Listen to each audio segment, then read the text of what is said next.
ஜென்ம நட்சத்திரத்தன்று வழிபடக்கூடிய எந்த தெய்வமாக இருந்தாலும் அந்த தேவதை அந்த பக்தனுக்கு அருளியே ஆக வேண்டும் என்பது ஒரு பிரபஞ்ச இறை சட்டம் அப்படின்னு சொல்லலாம்.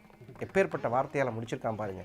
பிரபஞ்ச இறை சட்டம் அப்படின்னா ஒரு தேவதைகிட்ட போய் ஜென்ம நட்சத்திரத்தன்னைக்கு எனக்கு இந்த மாதிரி பிரச்சனை, இதை செஞ்சு கொடுக்கணும் அப்படின்னு கேட்டால் நீங்கள் தாராளமாக அந்த தேவதை உங்களுக்கு தகவல் சொல்லும். சரி, ஏதாவது ஒரு உனக்கு அனுகிரகம் பண்ணுறேன் அப்படின்னு சொல்லும். எப்பேற்பட்ட தகவல் இன்னைக்கு அலங்காரத்தோடு அம்மா நிற்கிற அந்த அழகு பயமாக இருக்கும். பயப்பட வேண்டிய அவசியம் இல்லை.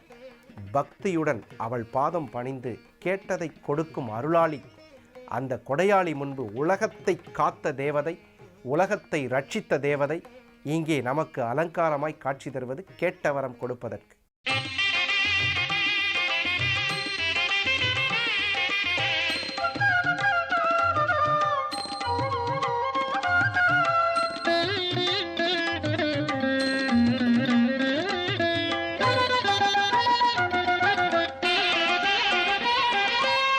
தெய்வத்துள் தெய்வம் அம்மா, தேடி உன்னை சரணடைந்தேன்.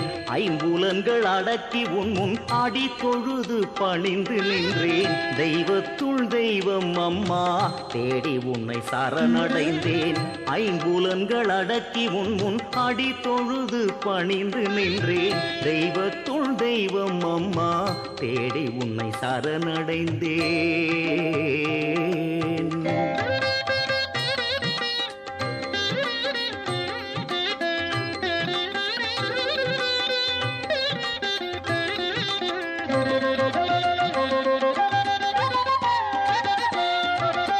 கண்ணை இமை காப்பது போல் காத்தருள வேண்டும் நீதம்.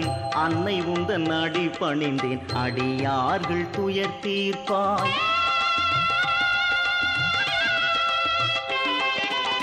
கண்ணை இமை காப்பது போல் காத்தருள வேண்டும் நீதம்.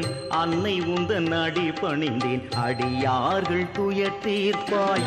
மூவர்க்கும் மூத்தவளே முக்தி எனக்கு அளித்திடுவாய். மூவர்க்கும் மூத்தவளே முக்தி எனக்கு அளித்திடுவாய். தேவர்க்கும் தெய்வம் அம்மா, தீவினையை அகற்றிடுவாய்.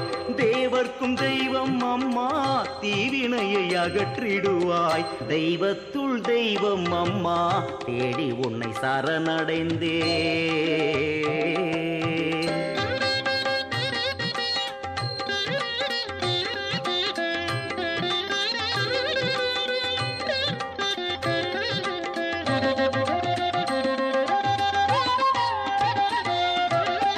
நிலையில்லா இல்வாழ்வை நினைத்தாலே கலங்கிடுதே.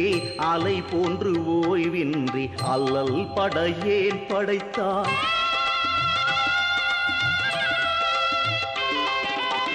நிலையில்லா இல்வாழ்வை நினைத்தாலே கலங்கிடுதே. அலை போன்று ஓய்வின்றி அல்லல் படையேன் படைத்தாய். வாழ்க்கை எனும் கடல் கடக்க வந்து துணை நீ புரிவாய். இதுக்கு மேல என்ன சொல்ல போற? சொல்றதுக்கு வேற ஏதாவது போய் இருந்தா சொல்லிடு. அவதான் என்ன ஏமாத்தி எல்லாத்தையும் என்கிட்ட இருந்து பறிச்சிட்டான்னு பார்த்தா நீயும் இப்போ அதே தான் பண்ணிருக்க. ஏன் ஆலியா, ஏன் இப்படி பண்ண? இந்த உலகத்துல பாட்டிக்கு அப்புறம் நான் யார் மேலேயாவது உயிரியே வச்சிருக்கேன்னா அது ஊ மேலதான் உனக்கு தெரியாதா? ஏன் இப்படி பண்ண ஆலியா? உனக்கு காசு பணம் அவ்வளவு முக்கியமா போயிடுச்சு. அதுக்காக நம்ம உறவை கூட மறந்துடுவியா?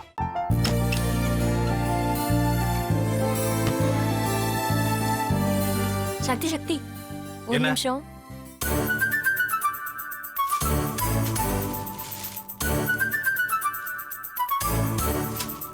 இந்தாங்க. என்ன இது? உங்களுக்கு பிடிச்ச பிராண்ட் செப்பல். இது என்ன நான் தலையில வச்சுட்டு தூங்கணுமா? சரி, அதை விடுங்க. இங்க பாத்தீங்களா, டைம் பீஸ். இதோட அலாரம்க்கு தான் நீங்க டெய்லி எந்திரிக்கணும். அதெல்லாம் என் மொபைல்ல இருக்கு. முத்து,